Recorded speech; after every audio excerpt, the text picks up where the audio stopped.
അമ്മയ്ക്കും തിരിക്കുമാരനും കോടാനുകൂടി നന്ദി. എൻ്റെ പേര് എലിസബത്ത്. ഞാൻ ആലപ്പുഴ ജില്ലയിലെ തിരുവഴയിൽ നിന്ന് വരുന്നു. 2023 ഫെബ്രുവരി 12 ഉടമ്പടി എടുത്തത്.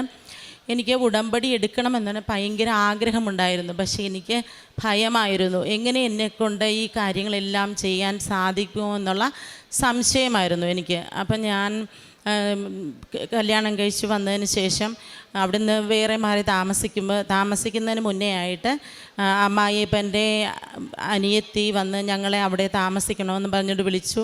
അങ്ങനെ ഞങ്ങൾ അങ്ങോട്ട് താമസിക്കാൻ ചെന്നു. അതായത് അമ്മായിയപ്പൻ്റെ കുടുംബ വീട്ടിലോട്ട് ഞങ്ങൾ താമസിക്കാനായിട്ട് ചെന്നു. പക്ഷേ അവിടെ വഴിയില്ലായിരുന്നു. അതെനിക്ക് ഭയങ്കര ബുദ്ധിമുട്ടായിരുന്നു. കാര്യം എനിക്ക് വണ്ടിയുണ്ട്, ഞാനൊരു ഫിനാൻസിൽ ജോലി ചെയ്യുകയാണ്. എനിക്ക് വണ്ടി വെക്കാനായിട്ട് ഒരു സൗകര്യവുമില്ലായിരുന്നു. എൻ്റെ മനസ്സിൽ ഇതൊരു വലിയ വിഷമമായിട്ട് അങ്ങനെ കിടക്കുകയായിരുന്നു. 14 വർഷത്തോളമായി ഞങ്ങളവിടെ വന്ന് താമസിച്ചിട്ട്. അപ്പോൾ അതിന് ശേഷമാണ് ഞാനിങ്ങനെ യൂട്യൂബിൽ അച്ഛൻ്റെ ധ്യാനം കൂടുകയും എനിക്കപ്പോൾ ഉടമ്പടി എടുക്കാൻ വരണമെന്ന് പിന്നെ ആഗ്രഹമായി. ഞാനങ്ങനെ പെട്ടെന്ന് ആ പിറ്റേ ആഴ്ചയിൽ തന്നെ ഉടമ്പടി വന്നെടുത്തതിന് ശേഷം ആ ആഴ്ചയിൽ തന്നെ എന്ന് പറയാം, എനിക്ക് ഞാനൊരു ചിറ്റപ്പൻ്റെ വീട്ടിലാണ് വണ്ടി വെച്ചിരുന്നത്. ഞങ്ങൾ വരുന്ന വഴിക്ക് വാഴ വെക്കുക. പക്ഷേ അത് മാതാവിൻ്റെ ഒരു ഇടപെടലായിരുന്നു. ഞാൻ മാതാവിനോട് ഉടമ്പടിയിൽ പറഞ്ഞിരുന്നത് യാതൊരുവിധ വഴക്കുമില്ലാതെ, അവരുമായിട്ടൊരു സംസാരം പോലുമില്ലാതെ എനിക്ക് വഴി സാധിച്ചു തരണമെന്നായിരുന്നു പറഞ്ഞത്. അതുപോലെ തന്നെ അവർ വാഴ വെച്ചെങ്കിലും ഞങ്ങളുടെ പ്രാർത്ഥനാ യൂണിറ്റിൻ്റെ കൺവീനറിനോട് ഞാൻ വിളിച്ച് പറഞ്ഞതിൻ്റെ പേരിൽ ഞാൻ വേറെ ആരോടും, ആ വീട്ടുകാരോടൊന്നും പറഞ്ഞില്ല. പക്ഷേ ഞാൻ കൺവീനറിനെ വിളിച്ച് പറഞ്ഞു, ഇങ്ങനെ ഞങ്ങളുടെ വഴി ബ്ലോക്ക് ചെയ്തിട്ടുണ്ട്, ഞാൻ എന്താ ചെയ്യേണ്ടതെന്ന് ചോദിച്ചപ്പോൾ പറഞ്ഞു, നീ വിഷമിക്കേണ്ട, ഇന്ന് തന്നെ ആ വാഴ എടുത്ത് മാറ്റുമെന്ന് പറഞ്ഞു. പക്ഷേ എനിക്കൊട്ടും വിശ്വാസമില്ലായിരുന്നു അത് മാറ്റുമോ എന്നുള്ളത്. വൈകുന്നേരം ഞാൻ ജോലിയും കഴിഞ്ഞ് വരുമ്പോൾ ആ വാഴ അവിടെ ഇല്ല. അവർ തമ്മിൽ സംസാരിച്ചു, വാഴയെടുത്ത് മാറ്റി. ഭർത്താവ് ഗൾഫിലായിരുന്നു. 3-3.5 വർഷത്തോളം ഗൾഫിലായിരുന്നു. അന്നേരം ഞങ്ങളുടെ കയ്യിൽ പൈസ ഉണ്ടായിരുന്ന സമയത്ത് ഞങ്ങളൊരു ചിറ്റപ്പൻ്റെ അടുത്ത വഴിക്ക് ചെന്നപ്പോൾ ചിറ്റപ്പൻ പറഞ്ഞു, ഞങ്ങൾക്ക് സാമ്പത്തിക ബുദ്ധിമുട്ടുണ്ട്, 2.5 ലക്ഷം വെച്ച് സെൻറ്റിന് തരാമെങ്കിൽ വഴി തരാമെന്ന് പറഞ്ഞു. പക്ഷേ ഞങ്ങൾക്ക് അത്രയും സാമ്പത്തികമില്ലായിരുന്നു. ഞങ്ങൾ പറഞ്ഞു, ചിറ്റപ്പൻ ഞങ്ങൾക്ക് 1.5 ലക്ഷം വെച്ച് തരുമോ എന്ന് ചോദിച്ചപ്പോൾ പറഞ്ഞു, ബുദ്ധിമുട്ടുണ്ട്, കാരണം ഞങ്ങൾക്ക് ഒത്തിരി കടമുള്ളതാണെന്ന് പറഞ്ഞു. പക്ഷേ ഈ വഴിയുടെ കാര്യം വന്നപ്പോൾ ഞാൻ വീട്ടിൽ വന്ന സമയം ഞാൻ അന്ന് തന്നെ ജോലി സ്ഥലത്ത് നിൽക്കുകയാണ്. അപ്പോൾ ഒരു ചിറ്റപ്പൻ്റെ മകൻ വിളിച്ചിട്ട് പറഞ്ഞോടി, നീ എത്രയും പെട്ടെന്ന് ഒരു 10 രൂപ. ആ ചിറ്റപ്പൻ വന്ന് പറഞ്ഞിട്ടുണ്ട്. റോയി എന്ന എൻ്റെ ഹസ്ബൻഡിൻ്റെ പേര്. എനിക്ക് 2 മക്കളുണ്ട്. ഒരാൾ +1 പഠിക്കുന്നു, ഒരാൾ 8ാം ക്ലാസ്സിന് പഠിക്കുന്നു. അപ്പോൾ റോയി പറയുന്ന വിലയ്ക്ക് വഴി കൊടുക്കാം, അതുകൊണ്ട് അവൻ വരാൻ പറഞ്ഞു. അപ്പോൾ എനിക്ക് ഭയങ്കര അത്ഭുതമായി. ഞാനപ്പോൾ ഉടമ്പടി എടുത്തതിൻ്റെ ആ അനുഗ്രഹം അപ്പം തന്നെ എനിക്ക് അനുഭവിക്കാൻ സാധിച്ചു. അങ്ങനെ എൻ്റെ കഴുത്തിൽ കിടന്ന മാല, ഞാനൊരു ഫിനാൻസിലാണ് വർക്ക് ചെയ്യുന്നത്, അവിടെ തന്നെ ഞാൻ പണയം വെച്ച് 10,000 എന്ന് പറഞ്ഞ പാട്ടിൽ ഞാൻ 25,000 രൂപയുമായിട്ട് വന്നു. അന്ന് തന്നെ ഞങ്ങളവിടെ കൊണ്ടുപോയി കൊടുത്തപ്പോൾ ചിറ്റപ്പൻ പറഞ്ഞത്, പൈസയ്ക്ക് മൂല്യം കൽപ്പിക്കുന്നില്ല.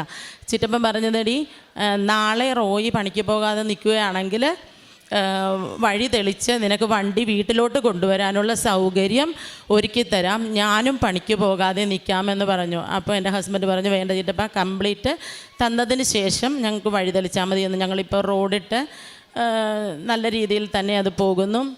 രണ്ടാമതായത്, അച്ഛന് പെട്ടെന്ന് ഷുഗർ കൂടുകയും ഭയങ്കരമായിട്ട് ക്ഷീണിക്കുകയും ചെയ്തു. അതെന്താണെന്ന് ഞങ്ങൾക്കറിയില്ല. അങ്ങനെ ഹോസ്പിറ്റലിൽ കൊണ്ട് കാണിച്ചപ്പോൾ ഡോക്ടർ പറഞ്ഞു, ഡോക്ടർ ഷുഗറിൻ്റെതായിട്ടുള്ള മരുന്ന് കൊടുത്തു. അങ്ങനെ ട്രീറ്റ്മെൻറ്റിൽ പോയിക്കൊണ്ടിരിക്കുകയായിരുന്നു. പെട്ടെന്നാണ് അച്ഛന് ഭയങ്കരമായിട്ട് ഉറക്കമില്ലാതെ ആയപ്പോൾ ഞങ്ങൾ വണ്ടാനം മെഡിക്കൽ കോളേജിൽ ചെന്നപ്പോൾ ഓരോ ടെസ്റ്റ് ചെയ്ത് കഴിഞ്ഞപ്പോഴാണ് ഫൈനലി അച്ഛന് ക്യാൻസർ ആണെന്ന് അറിയുന്നത്. പാൻക്രിയാസിനാണ് ക്യാൻസർ എന്ന് പറഞ്ഞു. അത് ഭയങ്കര ബുദ്ധിമുട്ടുള്ള, പക്ഷെ ഞങ്ങൾക്കും അറിഞ്ഞില്ല, ആ നിമിഷമാണ് അറിയുന്നത്. അപ്പം ഞങ്ങൾ എവിടെ കൊണ്ടുപോകണമെന്ന് ചോദിച്ചപ്പോൾ പറഞ്ഞു, എങ്ങും കൊണ്ടുപോകേണ്ട കാര്യമില്ല, മൊത്തത്തിൽ സ്പ്രെഡായിപ്പോയി, അപ്പോൾ അതുകൊണ്ട് നിങ്ങളെങ്ങും കൊണ്ടുപോകണ്ടെന്ന് പറഞ്ഞു. ഞാനിവിടുന്ന് ഉടമ്പടിയിൽ എനിക്ക് തന്ന കാശ് രൂപം കൊണ്ടുപോയി അച്ഛൻ കിടക്കുന്ന തലേണിയിൽ ഇട്ട് പ്രാർത്ഥിച്ചതിൻ്റെ ഫലമായിട്ടും ഉടമ്പടി തൈലം അച്ഛന് തൂത്ത് കൊടുത്തതിൻ്റെ ഫലമായിട്ടും അച്ഛന് തടകുമ്പോൾ അച്ഛൻ പറയും, അച്ഛൻ വേദനയുണ്ടോ എന്ന് ചോദിക്കും. പറയാം, ഇല്ല മോളെ, ചെറിയ വേദനയാണ് ചെറിയ വേദന, എനിക്ക് കുഴപ്പമൊന്നുമില്ല എന്ന് പറഞ്ഞു. പാൻക്രിയാസിന് ക്യാൻസർ ആണെങ്കിൽ ഞാൻ അറിഞ്ഞിട്ടുള്ളത് ഭക്ഷണം പോയിട്ട് വെള്ളം പോലും ഇറക്കാൻ ബുദ്ധിമുട്ടായിരിക്കുമെന്നാണ് അറിഞ്ഞത്. പക്ഷേ എൻ്റെ അച്ഛൻ മരണം വരെ ഞങ്ങൾ കഞ്ഞി വരെ വാങ്ങിച്ചു കൊടുക്കുന്നത് അച്ഛൻ ഞങ്ങളോടുള്ള സ്നേഹം കൊണ്ടും അച്ഛന് കുടിക്കാൻ പറ്റും എന്നുള്ള ഇത് കൊണ്ടും അച്ഛൻ ആ കഞ്ഞി വരെ കുടിക്കുമായിരുന്നു മരണം വരെ. പെട്ടെന്ന് പിന്നെ മരിക്കുകയായിരുന്നു. അച്ഛൻ വേദനയൊന്നും അറിയാതെ അച്ഛൻ പെട്ടെന്ന് മരിക്കുകയായിരുന്നു. പിന്നെ എൻ്റെ ഭർത്താവ് വിശ്വാസത്തിലൊക്കെ വളരെ പുറകോട്ടായിരുന്നു. എന്നാൽ ഇപ്പോൾ കുർബാനയ്ക്ക് പോകുന്ന പോലും, ഞായറാഴ്ച കുർബാനയ്ക്ക് പോകുന്നത് പോലും ഞാൻ ശല്യപ്പെടുത്തിയതിൻ്റെ പേരിൽ വന്നാൽ വന്നു, ഇല്ലേ വന്നില്ല, അങ്ങനെയായിരുന്നു. പക്ഷേ എന്നാൽ ഇപ്പോൾ എൻ്റെ ഭർത്താവ്, ഞാൻ ഉടമ്പടി എടുത്തതിന് ശേഷം എൻ്റെ ഭർത്താവ് എല്ലാ ഞായറാഴ്ചയും പള്ളിയിൽ വരികയും കുടുംബ പ്രാർത്ഥനയിൽ ഞങ്ങളുടെ കൂടെ പങ്കെടുക്കുകയും ചെയ്യും. ഉടമ്പടി തൈലം എന്ത് വേദന വന്നാലും ഉടനെ അതെൻ്റെ കയ്യിൽ എടുത്തുകൊണ്ട് വന്ന് തരും. നമ്മൾ ഉടമ്പടി എടുത്തവരാണല്ലോ തൈലം ഇടേണ്ടത്. എൻ്റെ കയ്യിൽ കൊണ്ടുവന്ന ഉടമ്പടി തൈലം ചിരിച്ചു കൊണ്ടുവന്ന് എൻ്റെ കൈ കൊണ്ടുവന്ന് തരും. ഇട്ട് താടി എന്നും പറഞ്ഞുകൊണ്ട് കൊണ്ടുവന്ന് തരും. എനിക്കത് വളരെ സന്തോഷമാണ്. ഞാൻ ജോലി ചെയ്യുന്ന സ്ഥലത്ത് എൻ്റെ കുഞ്ഞുങ്ങൾ ഇപ്പം നല്ല വിശ്വാസത്തിലാണ്. ഈ ഉടമ്പടി എടുത്തതിന് ശേഷം അവർ സ്കൂളിൽ പോകുമ്പോൾ ഞാൻ എന്ത് ജോലി ചെയ്യുന്നു അവിടെ കൊണ്ടുവരും. അവർ ഉടമ്പടി തൈലം കൊണ്ടുവന്നിട്ട് പറയും, അമ്മ നെറ്റിക്കിട്ടതാണെന്നും പറഞ്ഞ് അവർ കൊണ്ടുവന്ന് ഇടിയിച്ചിട്ട് എൻ്റെ മക്കൾ മുടങ്ങാതെ ഇടിയിച്ചിട്ടേ അവർ സ്കൂളിൽ പോവുകയുള്ളൂ. ചെറിയ ചെറിയ കാര്യങ്ങളിലെല്ലാം അവർക്ക് വയറുവേദന വരുമ്പോഴേ എല്ലാം അവർക്ക് ഇത് തൂത്ത് കൊടുക്കുമ്പോൾ പെട്ടെന്ന് മാറുകയും ചെയ്യും. എനിക്കിപ്പോൾ വിശ്വാസത്തിലോട്ട് ഒരുപാട് മുന്നോട്ട് വരാൻ സാധിച്ചിട്ടുണ്ട്. ഞാൻ ഫിനാൻസിൽ മുന്നേ പാട്ട് കേട്ടിരിക്കുകയോ അങ്ങനെ എന്തെങ്കിലുമൊക്കെ ആയിരുന്നു ചെയ്തുകൊണ്ടിരുന്നത്. പക്ഷേ എന്നാൽ ഇപ്പോഴും ഞാൻ 2 സമ്പൂർണ്ണ ബൈബിളുണ്ട്. ഒരെണ്ണം ഞാൻ ബാങ്കിൽ അങ്ങോട്ടും വാങ്ങിച്ചിട്ടുണ്ട്. ഞാൻ അവിടെ ഇരുന്ന് എനിക്ക് എപ്പോഴും ബൈബിൾ വായിക്കണം എന്നുള്ള ആഗ്രഹം തന്നെയാണ്. ഞാൻ അവിടെ ഇരുന്ന് വചനം വായിക്കുകയും എന്നാൽ കഴിയുന്ന സഹായം ഞാൻ രോഗികൾക്കായിട്ട് കൊടുക്കുകയും ചെയ്യുന്നു. ഞാൻ ഉടമ്പടി പത്രം ഫിനാൻസിൽ വരുന്നവർക്കും കൊടുക്കും. ഞാൻ ആശുപത്രികളിൽ കൊണ്ടുപോയി കൊടുക്കും. മാതാവിനും തിരുക്കുമാരനും 1000 നന്ദി പറയുന്നു. ഒരുപാട് അനുഗ്രഹങ്ങൾ എൻ്റെ ജീവിതത്തിൽ, ദൈനംദിന ജീവിതത്തിൽ വന്നുകൊണ്ടിരിക്കുന്നു. ദൈവത്തിന് അസാധ്യമായി യാതൊന്നുമില്ല. ലൂക്കായുടെ വിശുദ്ധ സുവിശേഷം 1-ാം അധ്യായത്തിൽ നാം കാണുന്ന തിരുവചനങ്ങൾ